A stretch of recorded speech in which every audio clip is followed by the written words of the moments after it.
Bom dia, turma. Mais uma vez, vamos começar nossa aula de hoje fazendo uma revisão sobre o que nós aprendemos na última aula, ou seja, na sexta-feira passada. Vamos então, novamente, ver a comparação entre o campo elétrico e o campo magnético, ou melhor, o campo gravitacional terrestre. Então, como nós já havíamos estudado, a analogia entre o campo elétrico e o campo gravitacional terrestre se faz da seguinte maneira. A Terra, devido à sua massa, ela cria em torno dela uma região onde qualquer corpo massivo que esteja dentro dessa região vai sofrer a atração de uma força para a superfície da Terra, que na realidade é para o centro da Terra que esse corpo é atraído. Logo, a ideia de campo gravitacional como região se associa a essa ideia que nós estamos desenvolvendo para o que seja um campo. Acompanhemos então aqui a leitura. Para entendermos melhor esse conceito de campo como propriedade do espaço, podemos fazer uma comparação usando como exemplo o planeta Terra. Em torno da Terra, devido à sua massa, existe um campo gravitacional criado pela Terra. O campo gravitacional da Terra é uma propriedade da região do espaço ao seu redor, em que todos os corpos são atraídos para o seu centro. Logo, já fica de uma vez por todas entendido que campo é uma região onde acontecem interações, como a gente aprendeu, devido a alguns agentes físicos, e isso acontece em um determinado intervalo de tempo. Vamos ver aqui essa observação número 2, reforçando ainda mais a ideia de campo usando o campo gravitacional terrestre. É preciso também ficar entendido a ideia de que a existência do campo gravitacional da Terra está intimamente ligada à existência do planeta, ou seja, o campo gravitacional terrestre só existe porque a Terra existe. Se não existisse a Terra, não existiria um campo gravitacional. Agora, ao contrário, será que é verdade? Ou seja, será que o fato do campo gravitacional terrestre deixar de existir, a Terra vai sumir? A resposta é não. Por quê? Porque tem uma determinada região da Terra onde o campo gravitacional não mais atua. Nem por isso a Terra deixou de existir. Continuando, se a Terra deixasse de existir, seu campo também desapareceria. Isso é verdade. Isso indica que a fonte de um campo e o campo em si não pode ser separado, já que um não existe sem o outro. Então, os físicos, através de seus estudos, se eles percebem que em alguma região do espaço existe uma região que tem uma influência de alguma força, eles sabem que em algum lugar tem um agente físico gerando aquele campo. Então, a missão deles é descobrir que corpo, que agente físico está criando aquele campo naquela região ou naquele ponto do espaço. Isso eles são ajudados pela astrologia, pela astronomia, pela astrofísica, correto? Muito bem. Então, ele está dizendo que a física procura medir a influência exercida por um campo e definir sua fonte, ou seja, seu agente físico, considerando essa interdependência. Tá bom? Um exemplo aqui que nós temos para citar é que um corpo de massa M colocado em um determinado ponto de um campo gravitacional ficará sujeito à força gravitacional terrestre, comumente denominada peso do corpo, dada por essa fórmula aqui. Tá certo? Então essa fórmula aqui remonta à segunda lei de Newton, que conta aí um folclore que Newton teve uma namorada e ele, muito apaixonado por ela, criou essa fórmula em homenagem a ela, né? E o nome da escolhida era Aparecida, e aí ele colocou as iniciais, né, escondidas dessa forma, como Aparecida Minha Gata, né? Então P igual a M vezes G. Gente, isso é uma brincadeira, né? É só para ajudar vocês a memorizarem melhor como se calcula o peso de um corpo. Turma, sejam bem-vindos a essa aula de física. Nós estamos, durante essa nossa caminhada no capítulo 3, estudando o campo elétrico.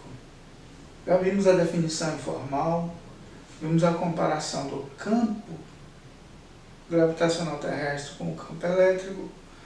Falta a gente concluir como calcula-se a intensidade de um campo elétrico gerado por um agente físico em um determinado ponto da região do campo elétrico. É isso que nós iremos fazer nessa aula. Então, nós já sabemos que, comparando a Terra no espaço, ela gera em torno de si uma região no qual qualquer corpo que tenha massa, que é colocado naquela região, vai sofrer a influência do campo gravitacional terrestre para o seu centro. É o que está mostrando aqui essa figura. Então, aqui eu tenho uma Terra e peguei um ponto do campo gravitacional terrestre que eu chamei de X. Nesse ponto X atua exatamente uma grandeza física chamada aceleração da gravidade, que é representada pela letra G. No caso aqui, uma grandeza vetorial. Muito bem, então o valor que se calcula a gravidade de um planeta, no caso a Terra, se faz dividindo o peso pela massa. Então, se eu divido o peso do corpo, né, pela massa dele, eu terei a aceleração da gravidade naquele ponto. Pois bem, agora nós vamos substituir no ponto X um corpo de massa M1. Vocês veem que agora vai mudar. Ao invés de eu ter só o vetor aceleração da gravidade, vai surgir uma grandeza física chamada peso do corpo. Então, nesse caso aqui, ó, se no ponto X eu coloquei corpo de massa M, vai surgir o peso puxando ele para o centro da Terra. Logo, para se calcular o peso do corpo, eu posso sair dessa forma e chegar nessa. Basta multiplicar em cruz, né? Então, o peso do corpo é a massa dele vezes a aceleração da gravidade. Correto? Muito bem. Vocês estão lembrando da mnemônica, né, que eu tinha fornecido para vocês para memorizar a fórmula com que se calcula o peso de um corpo. Aparecida Minha Gata. Positivo? Vamos então fazer um estudo agora do que está escrito aqui. O mesmo acontece com as cargas elétricas ou com os corpos eletrizados, ou seja, uma situação análoga vai surgir ao redor de um corpo eletrizado ou de uma carga elétrica, uma região que vai perceber, a presença de um corpo também elétrico, por conta do campo gerado em torno dessa carga fonte, vamos dizer assim. Pois bem, um corpo eletrizado, devido à sua carga elétrica, cria ao seu redor um campo elétrico. Pronto. Então, o campo elétrico é uma região em torno de um corpo eletrizado ou de uma carga elétrica. Vamos ver um exemplo. Colocando-se um eletroscópio, que é um instrumento para detectar cargas elétricas, né? Que o livro, no capítulo 2, ele trouxe esse assunto.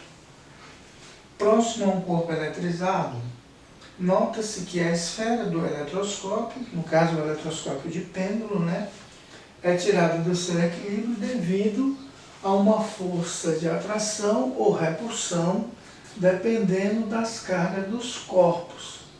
Com esse procedimento, é possível verificar a existência de um campo na região ao redor do corpo eletrizado, que interage com a esfera do eletroscópio. Então, no momento em que se coloca um eletroscópio numa região onde existe um campo elétrico, a esfera do eletroscópio de pêndulo vai perceber saindo do seu equilíbrio, né, se movimentando.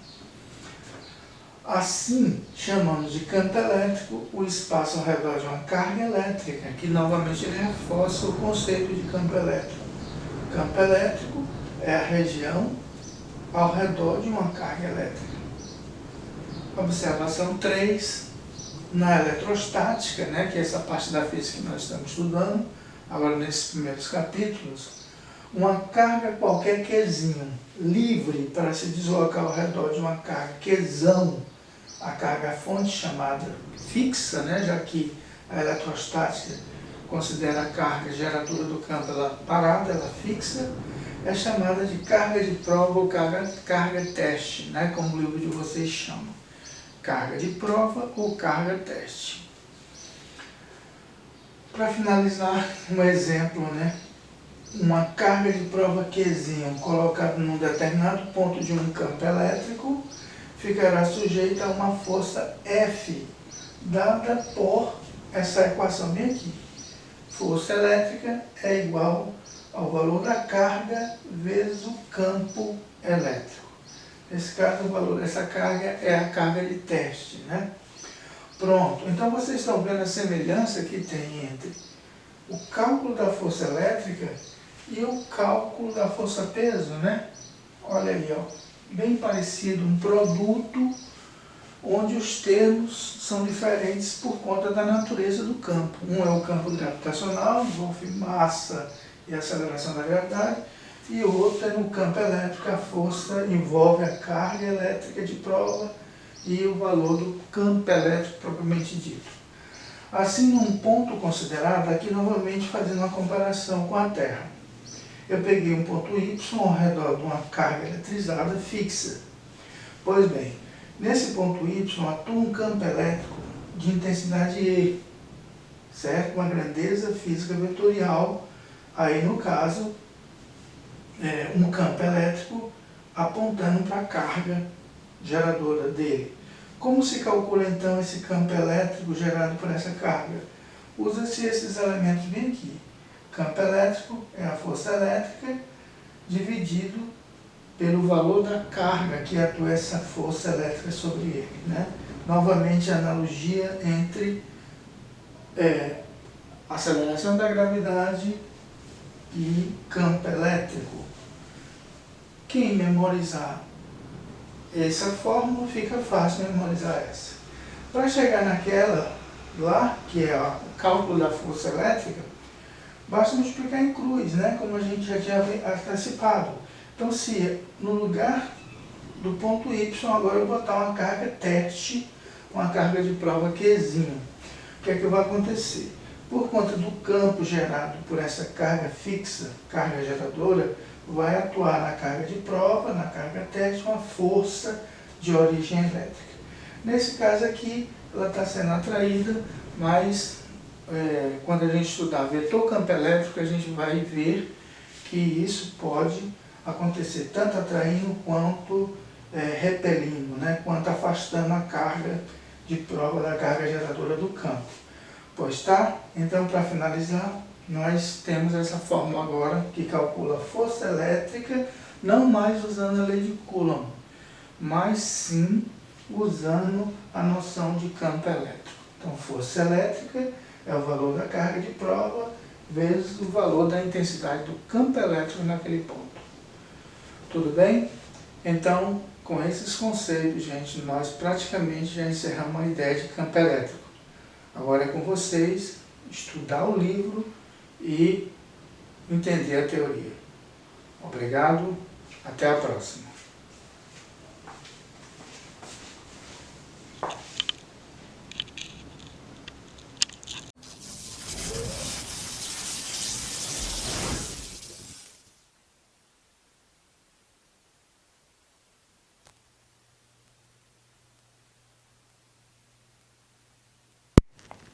Bom dia, turma. Sejam bem-vindos a mais essa aula de Física, né? Hoje nós vamos continuar resolvendo as questões propostas do livro, da página 43, como foi feito na sexta-feira passada.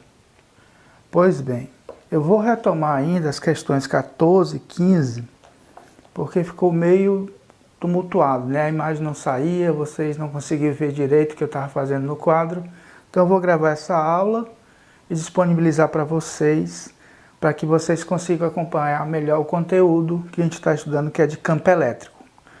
Pois tá, então a questão de número 14 diz o seguinte: considere as situações representadas nos itens a seguir, sabendo que ao redor da carga Qzão há um campo elétrico. Se um ponto P desse campo for colocado uma carga de prova Qzinho, qual será? Pois tá, então nesse caso eu estou analisando que ele não fez só duas perguntas, como está no caso da letra A e da letra B. Já no início, ele já faz uma pergunta. Então, ele diz o seguinte: a direção e o sentido do campo elétrico produzido por que no ponto P? Então, ele interroga. Então, isso é uma pergunta e eu respondi ela. Bom, direção e sentido do vetor campo elétrico. Quanto à direção, nós estudamos, que é a grandeza vetorial.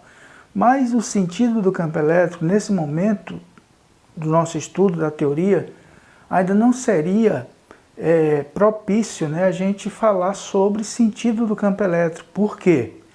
Você aprende melhor o sentido de um campo elétrico quando se estuda linhas de campo, linhas de força. Mas eu vou dar aqui umas ideias para quando a gente chegar lá em linhas de campo, a gente já está melhor sensibilizado com essa ideia do sentido do campo elétrico. Bom, vamos começar com a direção, que é mais fácil. Então você tem a carga geradora do campo elétrico Qzão e a uma distância D, que ele não especificou, também não é preciso, ele está destacando um ponto P desse campo elétrico. E então, qual é a direção do campo elétrico gerado por essa carga Q no ponto P? A ideia é a seguinte: a direção, que são três, né, no que diz respeito a vetores, horizontal, vertical e oblíqua ou inclinada. Essas são as três direções que nós temos no nosso espaço tridimensional, né? No mundo em que nós vivemos em três dimensões, no espaço tridimensional, nós temos essas três direções. Repetindo: horizontal, vertical, inclinada ou oblíqua.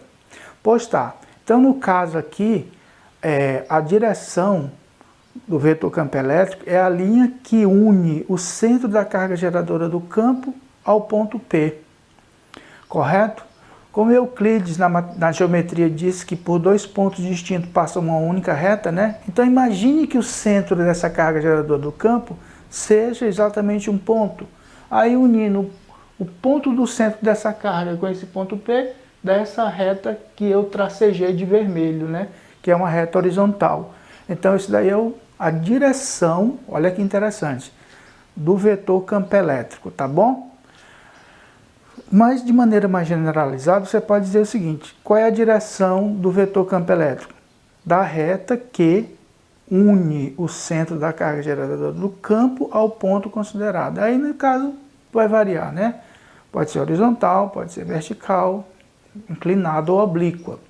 Então, respondendo aqui melhor a direção do campo elétrico E, então vocês leem comigo, ó, direção, a mesma da reta suporte, né, a reta que apoia, que passa pelo ponto P e o centro da carga Q.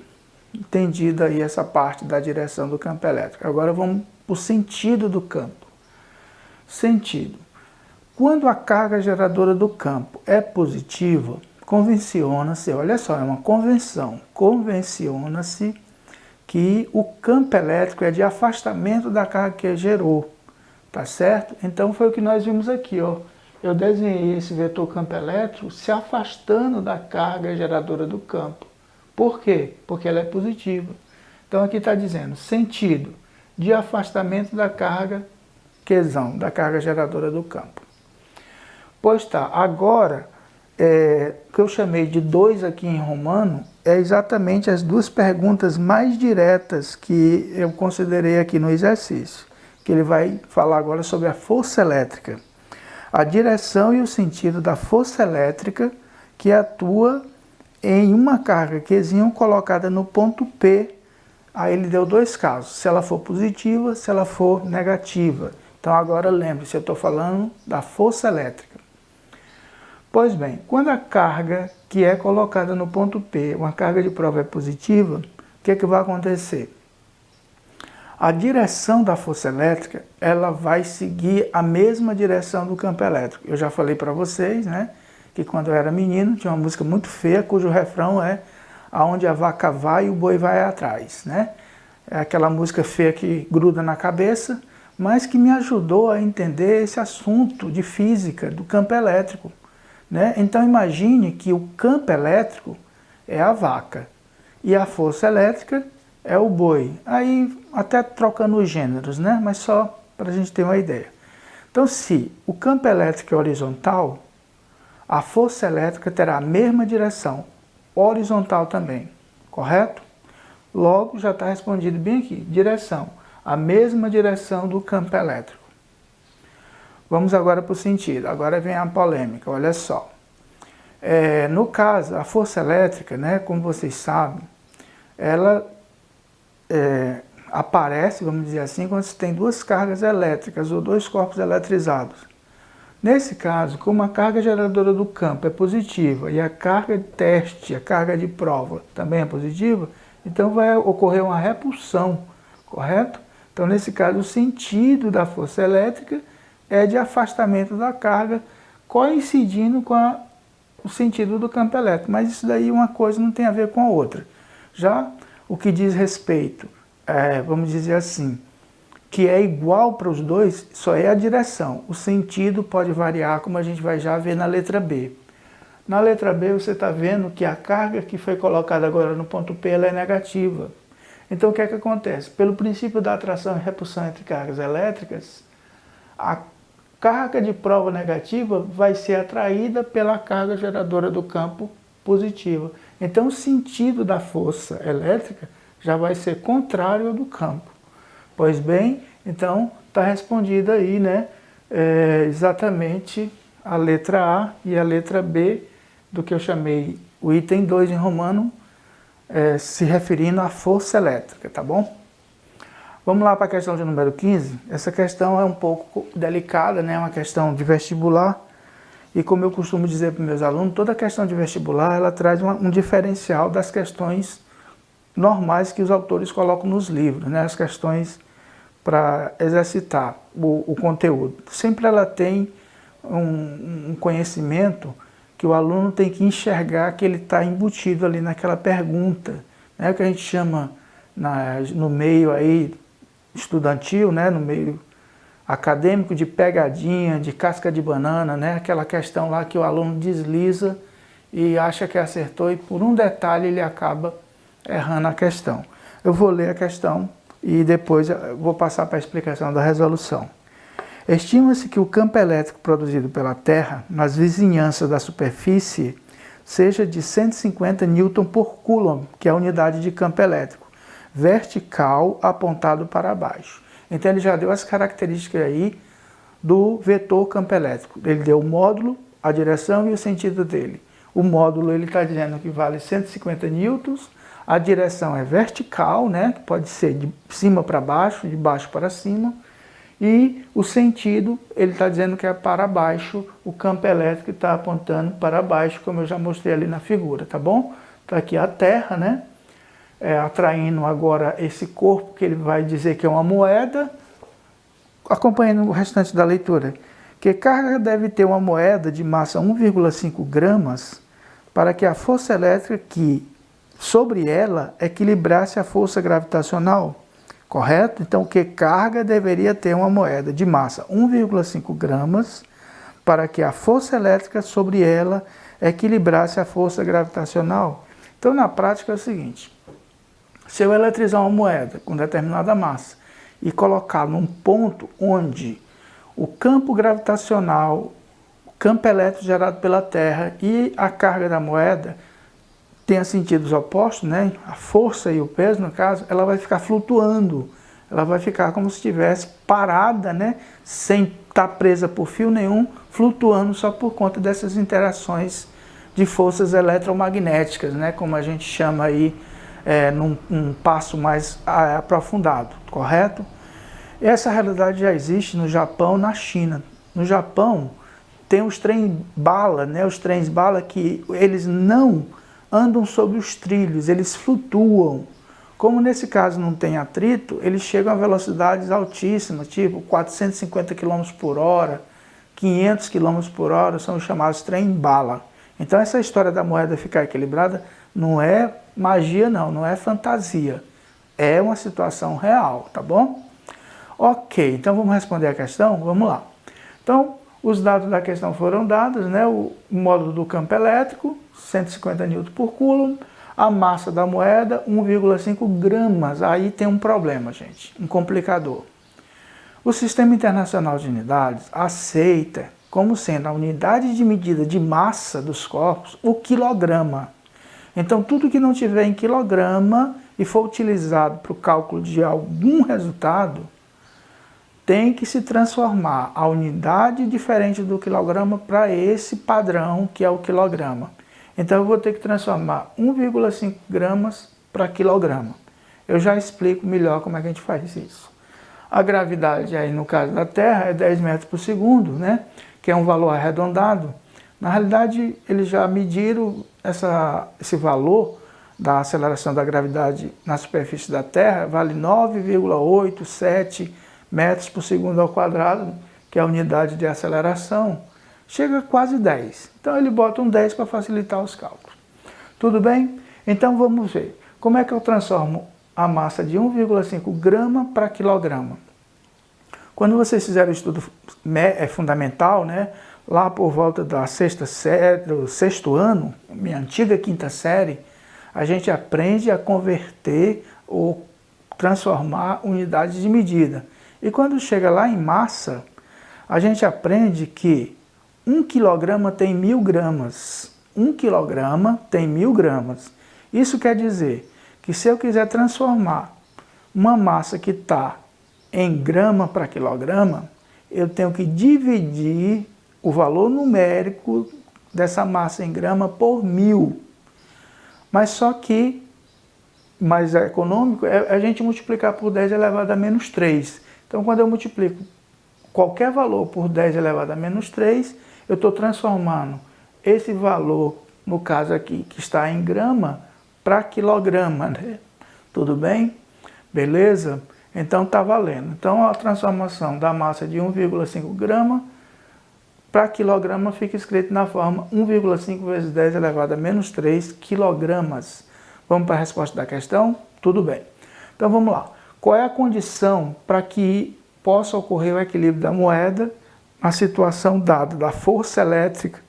Primeiro, que a força tenha sentido contrário ao peso da moeda. Professor, e o campo elétrico? Não, o campo elétrico é só, vamos dizer, um transmissor da força elétrica, tá bom? Muito bem. Então, nesse caso, não vai se preocupar com o sentido do vetor campo elétrico que diz respeito a prejudicar o equilíbrio da moeda. Vamos lá. Então, como eu já falei, a força elétrica tem que estar para cima porque o peso está para baixo. Aí você poderia dizer, professor, mas não estou vendo o peso aí. Pois bem, é porque eu deixei ele embutido. Eu botei só as grandezas que se calcula o peso de um corpo, que é a massa e a aceleração da gravidade, correto? Então está bem aqui a condição para essa questão ser resolvida, ó. Para a moeda ficar em equilíbrio, é necessário que a força elétrica tenha o mesmo valor do peso do corpo. Pronto, com essa condição, agora é só desenrolar os cálculos.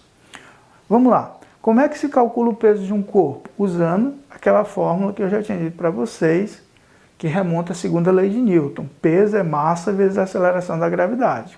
Perfeito. Encontrando logo o valor do peso, vamos lá. A massa em quilogramas vale 1,5 vezes 10 a menos 3, e esse 10 é o valor da gravidade no local. Fazendo os cálculos, eu faço então que 10 elevado a menos 3 vezes 10 elevado a 1 dá 10 elevado a menos 2. Então eu posso deixar esse valor mesmo na forma de potência. Isso vai me facilitar lá na frente. Então eu posso dizer que o peso do corpo vale 1,5 vezes 10 elevado a menos 2 quilogramas. Ótimo, tudo bem. Agora eu tenho que calcular o valor da força elétrica. Como é que se calcula então o valor da força elétrica? Sem usar a lei de Coulomb. Pois bem, usa a teoria do campo elétrico. Então, vocês aprenderam essa fórmula, que a força elétrica é o módulo da carga de prova vezes o valor do campo elétrico, correto? Pois bom, então nesse caso eu vou pegar, preste atenção, o valor da força elétrica é igual à carga de prova que eu não sei, e é a pergunta dele, né? Quanto vale a carga de prova, qual o valor da carga elétrica dessa carga de prova, correto? Eu não sei quanto é, 150 é o valor do campo elétrico. Bom, igualando agora a expressão da força elétrica com o peso, que está bem aqui, né, que é a condição para que isso ocorra, olha o que é que acontece. Força elétrica eu vou substituir por essa expressão, Q vezes 150. E o peso eu vou substituir por esse valor que eu já tinha calculado. Então, igual a 1,5 vezes 10 elevado a menos 2. Eu tirei a unidade, né? Porque ela vai ser necessária agora só lá no final. Pois bem, gente, isso daqui é uma equação, né? E a incógnita, a variável é Q. Como é que eu faço para descobrir esse valor matematicamente? Eu passo o número lá para o outro lado dividindo, né? A operação inversa da multiplicação é a divisão. Então ela vai lá para o outro lado dividindo e eu fiquei bem aqui com essa expressão, ó. 1,5 vezes 10 a menos 2, que é a massa, né, no caso aí do corpo, em quilogramas, já transformado com a gravidade, e o valor do campo elétrico chega ali dividindo, 150. Eu posso dividir esse número decimal por esse daqui de baixo, 150, e assim eu fiz, ó. O cálculo deu 0,01. 0,01. Então está bem aqui esse resultado. Esse 10 a menos 2 é esse mesmo. Bom, para finalizar, eu vou transformar esse número decimal em potência. Quando se transforma um número decimal em potência de 10, o expoente fica negativo, tá bom? Então todo número menor do que 1 é transformado para potência, o expoente fica negativo. E como é que eu vou saber o valor do expoente?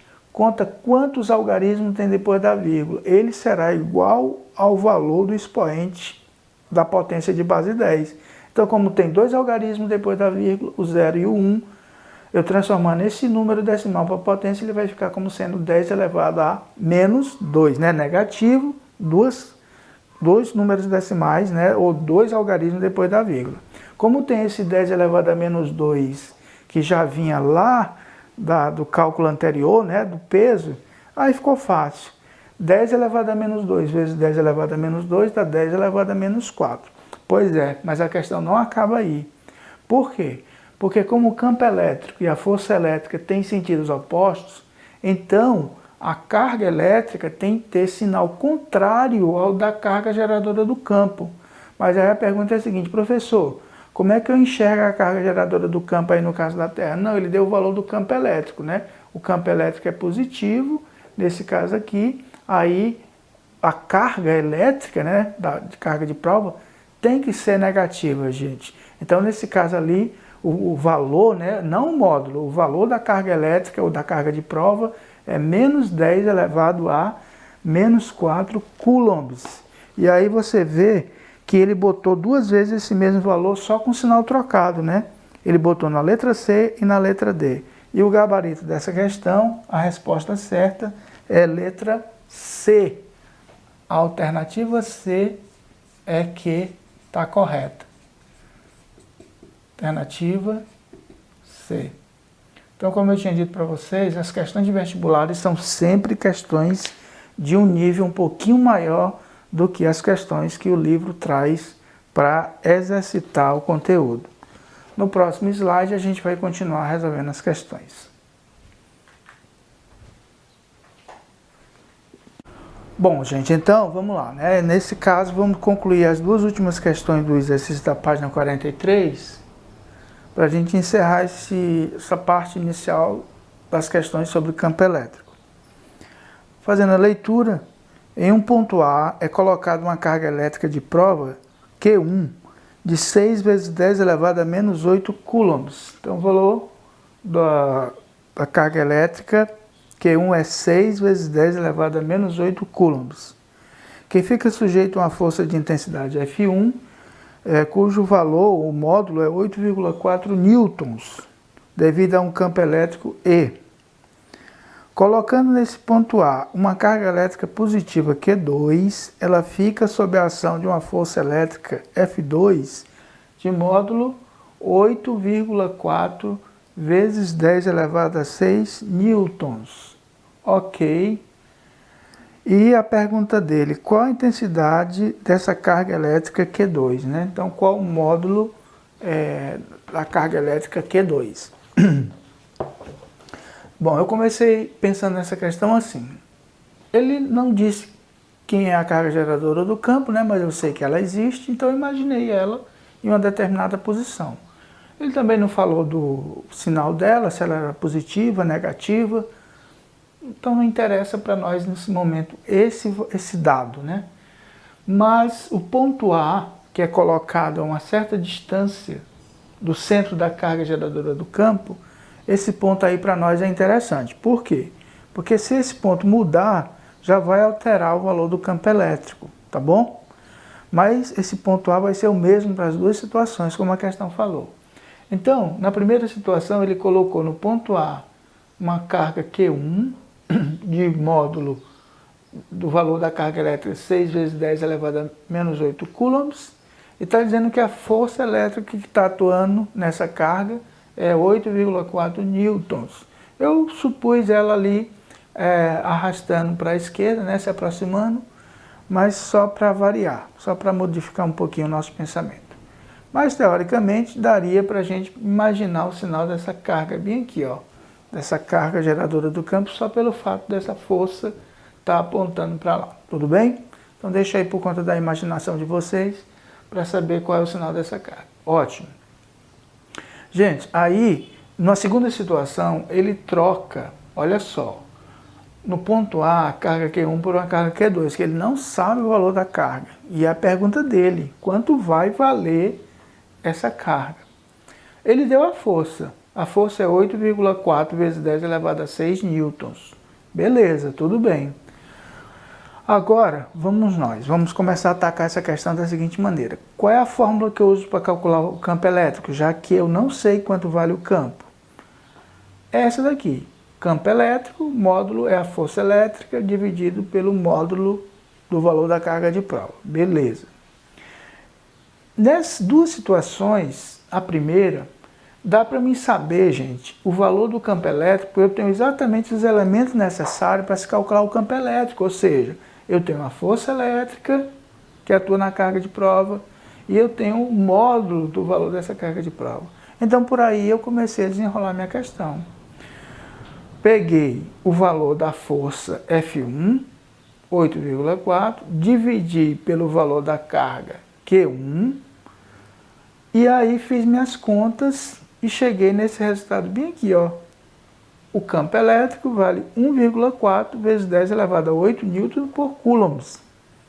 Esse valor aqui inicial, basta dividir 8,4 por 6, né? Como aqui está indicado. Ótimo. Agora uma coisa interessante, gente. Nas questões que eu coloquei no material, no Classroom, tinha uma questão parecida com essa, né? Onde ele, teoricamente, queria saber a mesma pergunta. Então, uma aluna, ela pegou e calculou usando regra de 3. Ficou interessante, né? Então, matematicamente, o resultado saiu correto. Só que, fisicamente, gente, o que acontece é o seguinte, ó. Você tem que atentar que o campo elétrico ele não vai mudar de valor, porque as situações, as condições são as mesmas.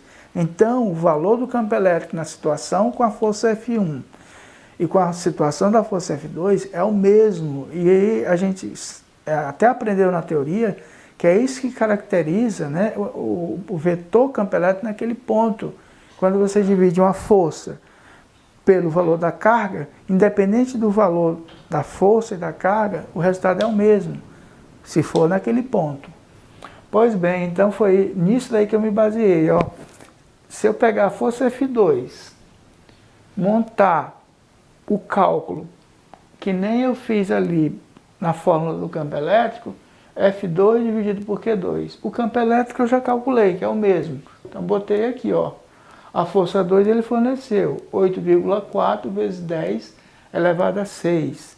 E aí só ficou faltando saber o valor da carga Q2, e isso vai sair fácil. Sabe por quê? Porque como eu tenho aqui uma igualdade de duas razões, isso é uma proporção, né?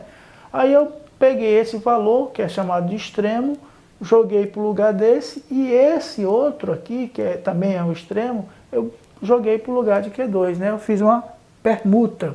E com isso, eu cheguei naquela estrutura ali. Q2 é 8,4 vezes 10 a sexta, dividido por 1,4 vezes 10 a oitava. Aí só a matemática agora vai me salvar.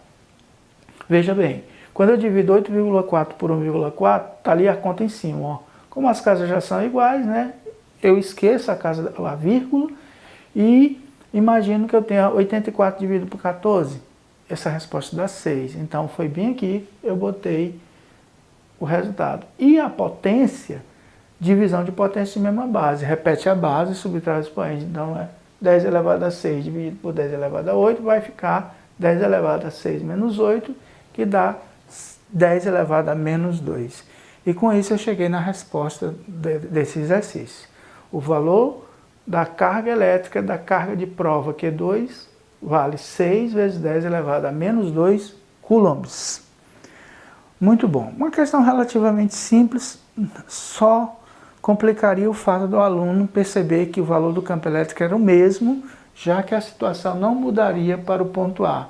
Continuaria sempre o mesmo ponto A nas duas situações consideradas para as forças e para as cargas. Gente, a última questão é uma questão médio difícil, né? Uma questão aí que já envolve um assunto que não é só física, e isso daí tira muito aluno, né, do êxito dele acertar, né? Na hora que chega na parte da matemática, ele se perde, ele até sabe a parte da física. Mas passou para a matemática, alguns assuntos aí ele se perde e a questão fica aí prejudicada, a questão fica errada. Mas vamos lá, a questão 18, a última aí dessas 5 que foi colocada nesses exercícios propostos. Uma esfera com massa 160 gramas é eletrizada por uma carga Q de 8 microcoulombs e está equilibrada conforme mostra a figura abaixo. Beleza, tudo bem. Aí, gente, acontece o seguinte, preste atenção aqui. Ele está dizendo que a intensidade do campo elétrico, a força que é transmitida por ele, ajuda a equilibrar essa esfera, né? Então ele está, na parte final ele diz, calcula a intensidade do campo elétrico para que a esfera se mantenha na situação apresentada. Pois é, um enunciado curtinho, gente, mas muito cálculo escondido por trás, tá bom? Então vamos começar a nossa resposta? Vamos lá. Primeiro ele deu essa figura, que é uma esfera presa por um teto, né? O fio aqui, como ele chama, é um fio ideal, não tem peso, ele não estica, nem se contrai. E aí ele deu esses dados. Deu um ângulo formado entre o cordão, né? E essa reta vertical que passa pelo teto, vale 60 graus. Ele deu o peso da esfera, porque ela tem massa, e ele deu essa força elétrica, né, puxando aqui para a direita, tá bom? Aí a pergunta é a seguinte, como é que essa força elétrica vai conseguir equilibrar esse peso? Nessa situação não dá, só força elétrica. Nessa direção, nesse sentido, não tem como. Então isso daqui, vocês vão encontrar a solução lá em vetores, quando você estuda soma de vetores, né? Então, se eu somar essa força com esse peso, a força resultante vai ser essa bem aqui, ó, esse vetor preto, que tem a mesma direção da tração, só que o sentido é oposto. Então, na realidade, para que essa situação de equilíbrio ocorra, é necessário que essa tração e essa força resultante, ela tenha o mesmo valor, né? Tudo certo, gente? Tudo bem? Então, valeu. Detalhe, pessoal, não esqueça, ele está atrás do valor do campo elétrico, certo? Muito bom. Como ele forneceu aqui ou destacou o peso e ele deu dados para que eu possa calcular o valor desse peso, eu fiz isso. Agora um detalhe, gente, um detalhe muito importante.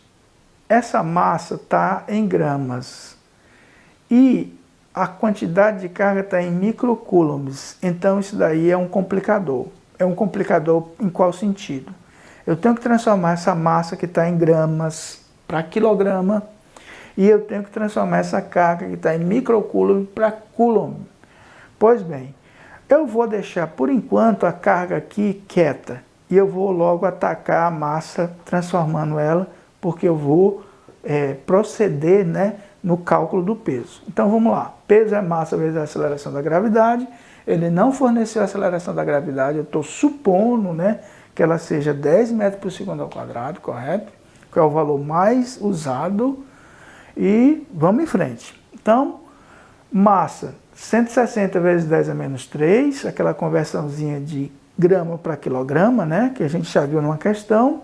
O valor da gravidade é 10. Firme as contas, e aí cheguei no resultado 1,6 newtons. O peso vale 1,6 newtons. Ótimo. Beleza? Tudo tranquilo, né? Tudo tranquilinho, professor. Pois então vamos adiante. Agora, gente, eu vou fazer o seguinte. Eu vou chamar aqui a fórmula que se calcula o campo elétrico, que a gente já sabe. Campo elétrico é a força elétrica, no caso aí a força resultante, né? Dividido pelo valor da carga teste, pela carga de prova. O valor da carga de prova eu tenho, mas a força resultante, por enquanto, eu não tenho. Não tenho o valor dessa força resultante. Ó, então, isso quer dizer que eu vou ter que usar um outro recurso para mim usar aquela fórmula ali. Por quê? Porque eu não sei quanto é o valor dessa força resultante e eu nem sei quanto é o valor do campo elétrico. Então não dá, numa equação com 3 elementos, eu ter 2 que não conheço. Não, impossível a gente calcular esse valor matematicamente, né? Aí, o que é que acontece, gente? Eu vou agora recorrer para a matemática e observar o seguinte. Esse ângulo bem aqui de 60 graus, eu analisando essa figura, eu usei uma regra do paralelogramo, que é uma parte da física que a gente aprende para calcular a força resultante, né? Então eu fechei aqui esse retângulo, que na realidade é um paralelogramo, e quando isso aconteceu, eu observei esse triângulozinho bem aqui de baixo, ó. Esse triângulozinho pequenininho aqui embaixo. Quando eu prolonguei esse segmento bem aqui, eu vi que se formou um outro triângulo lá em cima com o mesmo ângulo que esse de baixo apresentou. Gente, esses dois triângulos, eles são chamados triângulos semelhantes, né? Então os lados deles são proporcionais, correto? Os lados desse triângulo, eles são ditos proporcionais, tá bom? E o que é que eu fiz agora, gente? Eu fiz o seguinte, preste atenção aí. Eu usei uma parte da matemática, da trigonometria, que diz que a tangente de 60 graus, né, ela se calcula dividindo o cateto oposto pelo cateto adjacente. Professor, e o que é o cateto oposto? É o lado do triângulo que está de frente para o ângulo de 60 graus. Ó. E o cateto adjacente é aquele que está vizinho.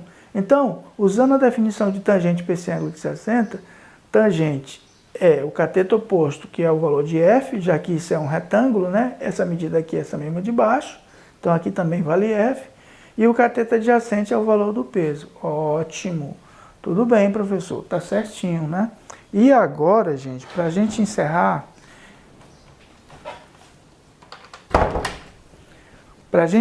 a questão, eu vou recordar ali o seno, o cosseno e a tangente de alguns ângulos que eles chamam de ângulos notáveis, né? Esses valores aí, pessoal, o aluno tem que ter de memória, tá? Todo aluno do ensino médio, ele tem que saber de memória quanto vale o seno de 30, o cosseno e a tangente, assim como os ângulos de 45 e 60 graus, tá? Eu vou dar uma dica para vocês aqui, como é que vocês vão se lembrar desses valores sem ter que fazer um esforço tremendo para memorizar, Que minha função aqui, gente, é ajudar, né? Ajudar o aluno a facilitar ele a resolver certas questões. O que é que adianta só eu saber resolver e vocês não? Não é eu que vou estar resolvendo a prova no Enem por vocês. Serão vocês mesmos, com o conhecimento de vocês, que cada professor está procurando passar, né? Repassar para vocês, tá bom? Então vamos fazer o seguinte, vamos ver essa maneira de como é que eu memorizo, ou melhor, como é que eu descubro quanto vale o seno, cosseno e a tangente do ângulo de 30, 45 e 60 graus. Pois bem, gente, essa tabelinha que eu acabei de desenhar é uma tabelinha bem simples, né? Eu botei um ângulo alfa, pode ser 60, poderia ser 30, 45, e nessa coluna eu botei, nessa coluna vertical, o valor seno, cosseno e tangente. E na horizontal, aqui em cima, eu botei os ângulos notáveis, 30 graus, 45 graus e 60 graus. Ótimo! Pessoal, quando eu for memorizar, eu vou pensar assim, ó.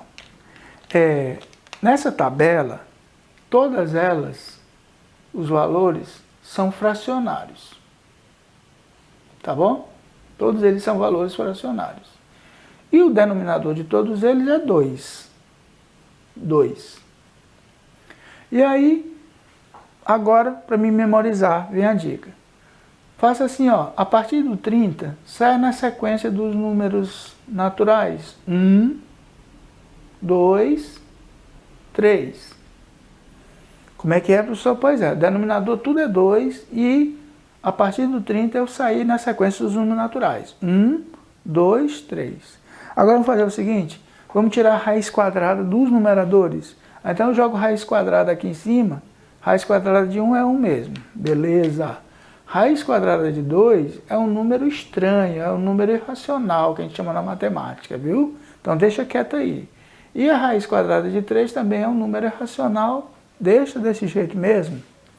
Ótimo, então eu já posso dizer que o seno de 30 é meio, ou 0,5, que o seno de 45 é raiz quadrada de 2 sobre 2 e que o seno de 60 é raiz quadrada de 3 sobre 2. Beleza. Vamos para a segunda linha. A segunda linha é bem parecida com a primeira. Ó. É uma fração, onde os denominadores tudo são 2 novamente. Ah, professor, então vai dar o mesmo resultado. Não, calma lá. Agora eu vou numerar no sentido contrário. Ó. Eu vou começar do 60 para o 30 na sequência dos números naturais. 1, 2, 3. Aí vou tirar a raiz quadrada de novo. Raiz quadrada de 1 é 1 mesmo. Raiz quadrada de 2 é um número irracional, não posso fazer nada. E raiz quadrada de 3 também é um número irracional. Deixa quieto aí do jeito que está assim indicado. Então, gente, com isso eu já aprendi que, olha só que interessante, o cosseno de 30 graus é raiz quadrada de 3 sobre 2, que o cosseno é raiz quadrada de 2 sobre 2, e a tangente agora a gente vai ver como é que vamos calcular, tá bom? Tranquilo? E agora vamos para a tangente. Gente, a tangente, como eu falei, ela pode ser calculada assim, ó, cateto oposto sobre cateto adjacente, ou então a tangente ela pode ser também calculada dessa maneira bem aqui, ó. A tangente de um ângulo é o seno do ângulo dividido pelo cosseno dele. Tangente é seno sobre cosseno, tá bom? Então lá na trigonometria, na matemática, né, do primeiro ano, vocês aprendem isso daqui, ó. Na realidade até no nono ano, né, no ensino fundamental, você já tem um contato aí com esses valores trigonométricos. Bom, então, para me calcular os valores da tangente desses três ângulos, basta dividir os valores que eu já conheço. Por exemplo, vamos começar com o ângulo de 45, que é mais fácil. Seno de 45, raiz de 2 sobre 2. Cosseno de 45, raiz de 2 sobre 2. Pessoal, quando, olha só, se divide alguma coisa por ela mesma, o resultado é 1. Então, se eu dividir seno de 45, raiz de 2 sobre 2, pelo cosseno de 45, raiz de 2 sobre 2, esse resultado aqui, por mais feia que seja essa conta, vai dar 1. Então, o que é que eu posso concluir? Que a tangente do ângulo de 45 graus é 1. Ah, professor, beleza. Vamos lá. Agora vamos para o ângulo de 60, né? Qual é o valor que eu vou obter para a tangente de 60 graus? Gente, eu já tenho aquela de memória aqui que ela vai dar raiz de 3, ó. Raiz de 3, sabe por quê? Na hora que eu dividir a tangente de 60 graus, tangente de 60 graus, é seno sobre cosseno, raiz quadrada de 3 sobre 2, dividido por cosseno meio. Como isso daqui é uma divisão de fração, né? O que é que a matemática diz? Repete a primeira fração e multiplica pelo inverso da segunda. Qual é o inverso de 1 sobre 2? É 2 sobre 1. E aí, esse 2 aqui, ó, simplifica com esse outro. E aí já era. Ficou raiz de 3 dividido por 1, que dá raiz de 3. Beleza? Tudo bem? Aí, gente, para obter a tangente de 30 graus, é um pouquinho mais delicado. E eu vou só botar o resultado aqui para vocês, para a gente não se estressar muito, né? E dizer, professor, que coisa complicada, rapaz, eu não estou entendendo não. Aí no caso você pegou pesado agora e eu não estou mais conseguindo entender. Mas aí, gente, o professor de matemática pode ajudar vocês melhor, né? Esse valor aí da raiz de 3 sobre 3, porque se a gente for usar o mesmo raciocínio, a tangente de 30 graus, só é complicado porque eu tenho que ir para um outro assunto da matemática que é chamado de racionalização de denominadores. Aí já... Então, nesse caso aqui, se eu pegar meio, dividir por raiz de 3 sobre 2, normalzinho, primeira vezes o inverso da segunda. Beleza, então aqui é 2 sobre raiz de 3. Aí, no caso, tudo bem. Esse 2 corta com esse. Ah, professor, então fica 1 sobre raiz de 3, não pode ser esse resultado? Pode, não. Aí você tem que se racionalizar, né? Aí, no caso, a resposta final fica raiz quadrada de 3 sobre 3, beleza? Gente, olha só. Então, isso daí tudo era para me ajudar a usar o valor da tangente de 60 graus. Tudo isso que eu fiz aqui. Então, eu vou apagar essa parte desses cálculos. E agora eu vou para a resposta da questão física, que é a nossa matéria, né? Lógico que a física, ela bebe muito na fonte da matemática. Claro, a matemática é quem dá a vericidade da coisa, né? Matemática é a rainha das ciências, como dizia Gauss, matemático alemão. Bom, professor, bora lá. Bora para a questão que eu já estou aperreado aqui. Então, vamos lá. Tangente de 60 graus. Tangente de 60 pelos cálculos dá quanto? Dá raiz quadrada de 3. Opa, beleza. Então, quer dizer que eu posso substituir esse valor bem aqui, ó, 60 graus, por raiz quadrada de 3, tá bom? Então, assim eu vou fazer esse agora. Então, portanto, raiz quadrada de 3 é igual a força elétrica. Aí a pergunta é, professor, quanto vale o valor dessa força elétrica? Beleza, então vamos lá. Eu não sei por enquanto, não sei ainda o maldito valor dessa força elétrica, mas com o valor do peso que eu já calculei, miau, vou chegar já lá, ó. Então eu vou multiplicar em cruz, multiplicando em cruz, né? Aí eu chego à conclusão de que a força elétrica numericamente vale 1,6 vezes raiz quadrada de 3 newtons. Tudo bem?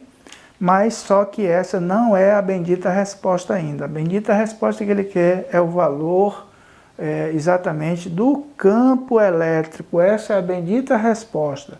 Bom, então agora preste atenção comigo. Eu já tenho o valor da força elétrica, que no caso aí é o valor dessa força resultante aqui, ó. Tá? Na verdade, esse F que eu coloquei é FR, é força resultante. Tá? E, como eu já tenho ele em mão, aí ficou fácil. Por quê? porque eu tenho o valor da carga que ele deu. Embora eu tenha que transformar ainda essa unidade de microcoulomb para coulomb, como vocês viram lá naquela videoaula, né, que eu resolvi aquela questãozinha lá, né, que aparece só minha mão explicando os cálculos com a varetinha, né, com a antena. Pois é, viu, gente? Como tudo que a gente já estudou, de alguma forma contribui em algum momento para uma compreensão maior. É isso que é estudar, gente. É correlacionar os conhecimentos que você já fez em algum momento, aí ele volta para ser aplicado em outro. Bom, professor, então, chegando à resposta final, portanto, vamos lá. O campo elétrico vale. Força resultante, 1,6 vezes raiz quadrada de 3. Aí Newton deixa para lá, né? Unidade por enquanto não bota. Sobre o valor da carga de prova, 8 microcoulombs. Aí vai ficar 8 vezes 10 menos 6 coulombs. Aí já era, agora é só correr para o abraço. Como assim? Eu vou dividir 1,6 por 8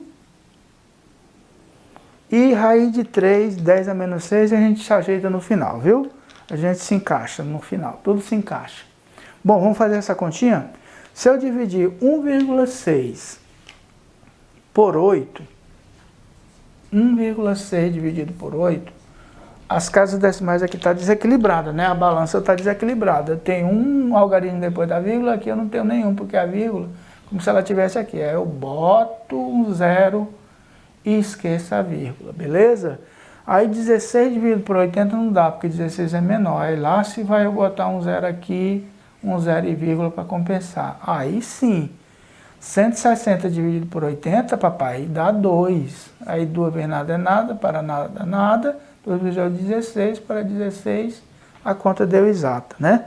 Então, chegando à resposta, esse número dividido por esse está dando 0,2. Aí, turma, esse raiz de 3, eu vou ter que deixar ele do jeito que está, que é um número irracional, um número esquisitão, é um número com decimal que tem o primeiro número na frente, né, 1, alguma coisa, e vai para o infinito, então não vale a pena substituir o valor real dele. Deixa ele lá figurado mesmo. Aí, olha só, esse 10 elevado a menos 6, ele sobe, ele vai lá para cima, só que tem uma condição. A condição é que ele mude esse sinal dele. Se ele é menos, ele passa a ser mais. Tudo bem? Beleza? Então, gente, finalmente chegando na resposta, o campo elétrico tem um valor de 2 vezes raiz quadrada de 3 vezes 10 elevado a 5 Newton